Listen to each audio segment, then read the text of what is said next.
So today I'm going to be talking about Nintendo Switch and giving you my general thoughts and impressions after owning it for a couple weeks.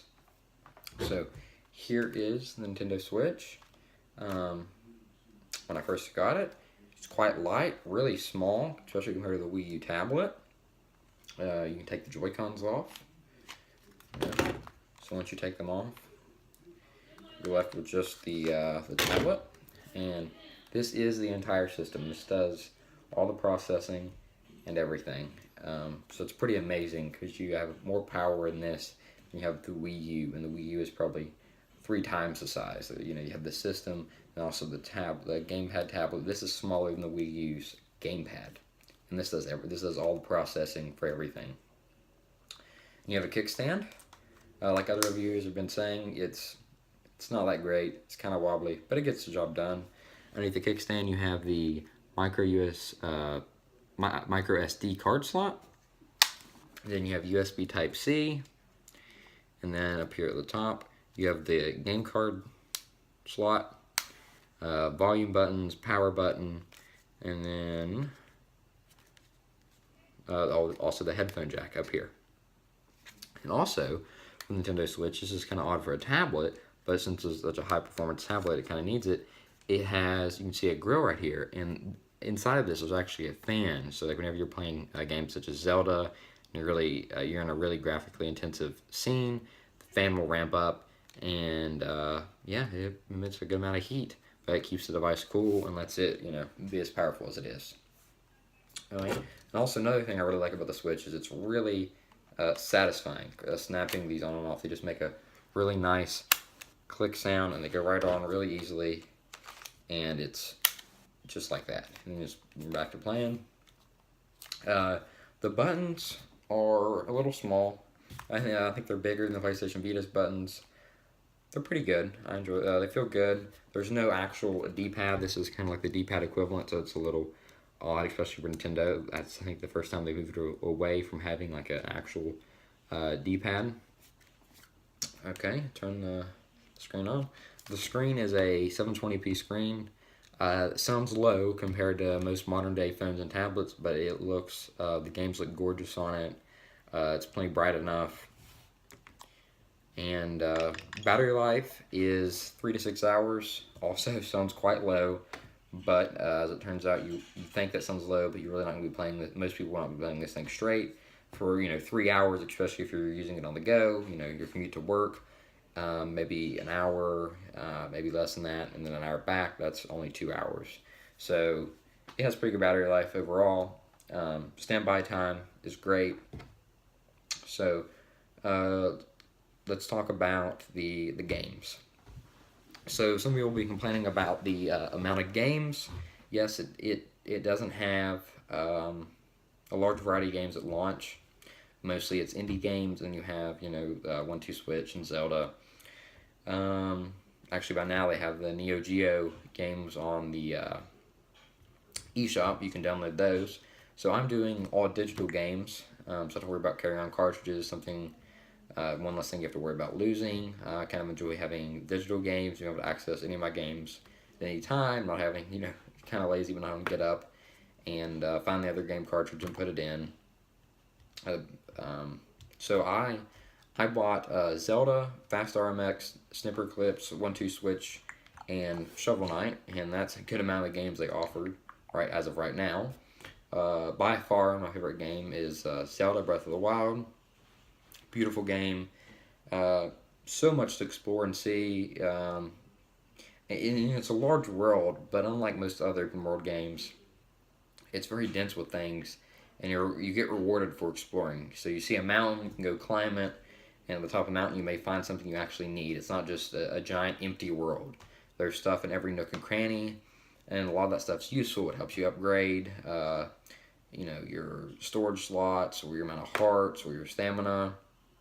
Also, the game called Breath of the Wild, and the wild does affect you. Nature does. If it's raining, you can't climb a mountain very high because you'll slip, or you go on top of a snowy mountain and you need proper clothes, you're going to freeze to death. You go near the volcano, it gets too hot, you'll burn up. If you're gliding through the air and it starts to thunder and there's lightning, you can get electrocuted. So it's very realistic in that sense. And there's so much to do and so much to see. It's well worth the money.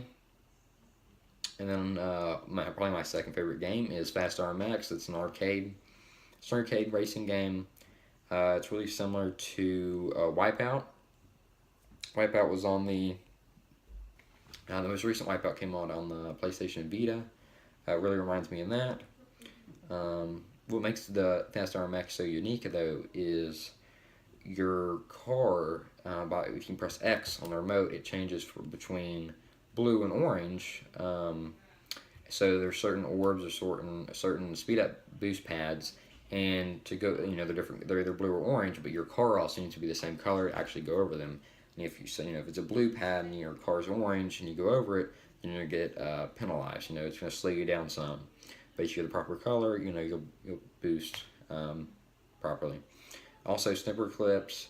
It's a fun multiplayer game, especially for like a co-op. You can use each Joy-Con as a controller. And then, by far my least favorite game probably is 1-2 Switch. There's 28 mini games. I think I counted 8 or 9 that were actually decent. The rest are garbage. You're only going to play them once and then probably never go back to them again. Also, it's a $50 game. I highly advise against spending $50 for 1-2 Switch. It'll be in the bargain bin in no time. Definitely by Black Friday of this year.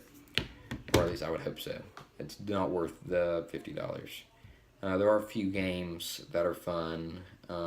It's fun if you're having a party or something, but it's not something you're going to come back to consistently, or probably even in a couple years. It's kind of like Nintendo Land for the Wii U. It's something you played when you first got the system when there was a shortage of games, but once there were higher quality games such as Smash Brothers and Mario Kart, you never come back to it. And then the final game I got was Shovel Knight. It's you probably heard of it before. It was on the PlayStation 4, maybe the 3. I'm not really sure on that. It's a platformer game, a side scroller. It's really similar to a Super Nintendo game. It's quite hard, but it's a lot of fun. It's a pretty basic game though. It's quite challenging, unlike most modern games. Alrighty, back to the hardware. So when you dock the system, it's extremely seamless. So as soon as you dock it, it immediately transfers to the screen, like almost instantly. Like normally, like for me, I'm waiting on the TV to recognize the input. Like it switches that fast. Like the bottleneck's not the system, but the TV recognizing that you now have an input to that HDMI port, and you can pop it right out. And you select your controls, you press R and L, and you're playing again. So I love that. Alrighty, now I'm going to cover the accessories. I got a couple accessories for it. I'll start with the one that comes with it. The Joy-Con grip. This is the basic grip. This is not the one that charges it. So you take these off. You take the Joy-Cons off. You can slip them in here. And they're really easy to slip off and slip on. It kind of turns it into a controller. You're playing it on the TV screen. You probably want to play like this and not with the Joy-Cons by themselves. Kind of small, really small compared to PlayStation 4, Xbox One controller, but it's better than using the Joy-Cons by themselves. One in each hand. So that's nice. They include that in the box. And then also I got the Joy-Con charge grip. And looking back on it, I probably didn't need to get this. The Joy-Cons have like good battery life. They're going to go dead for a night's worth of playing on the Switch. So it was unnecessary. It works the same way. They snap on. It feels the same way. I think it's about the same. I think it's about the same weight and everything. Not a whole lot of difference, except you can use the USB-C cable and actually charge the Joy-Cons. But like I said, if you detach these and put them on that, after you play it for the night, you put them back on the tablet and they charge. So it's not really necessary. So I'd advise against buying this. Now, probably in my opinion, the best accessory to get for this is by far the Pro Controller. This is closer size. This is about the size of a PS4 controller and Xbox One controller, and it feels so much better than the Joy-Con grips. So if you're playing on the TV, or say you want to use the kickstand and set it down, you can play it that way, and it feels so much better. And the buttons are way bigger than on the Joy-Cons. These are kind of, I think they remind me of like Super Nintendo buttons. You actually have a D-pad, bigger analog sticks. I also use USB Type-C to charge.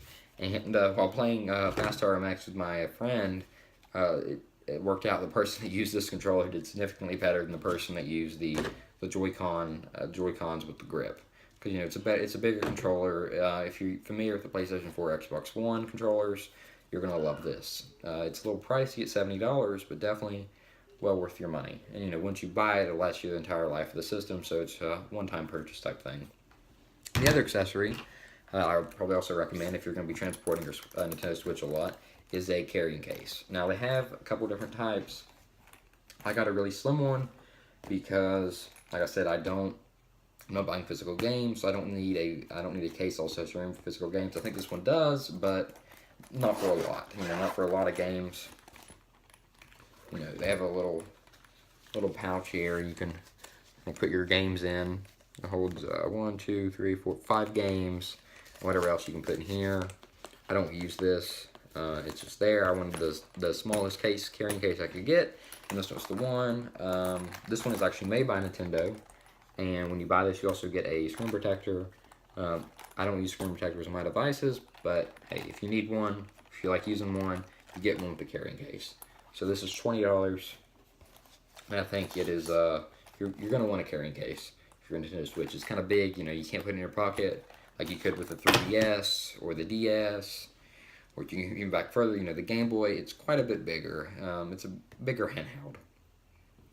Alrighty, so final thoughts. The system it exceeds my expectations. Graphics are beautiful, great battery life, solid hardware all around. It feels like a premium device. It's really great. I'm really looking forward to Smash Brothers and Mario Kart on the system. The one bad thing about the games there's definitely a shortage. I don't think there are any first-person shooter games. So if you're a big FPS fan, this is probably not the system for you if you solely play first-person shooters, because there are none, and there most likely won't be very many. And I think the Wii U got Call of Duty, the beginning of its life cycle, but it didn't get any more. The Nintendo Switch will hopefully be different, because hopefully sales will be better and third parties will support the system. But don't buy it if you solely play first-person shooters. But if you like Nintendo, obviously if you're a Nintendo fan, you like Nintendo games, this is a great system. It's better than the Wii U, so it's quite nice.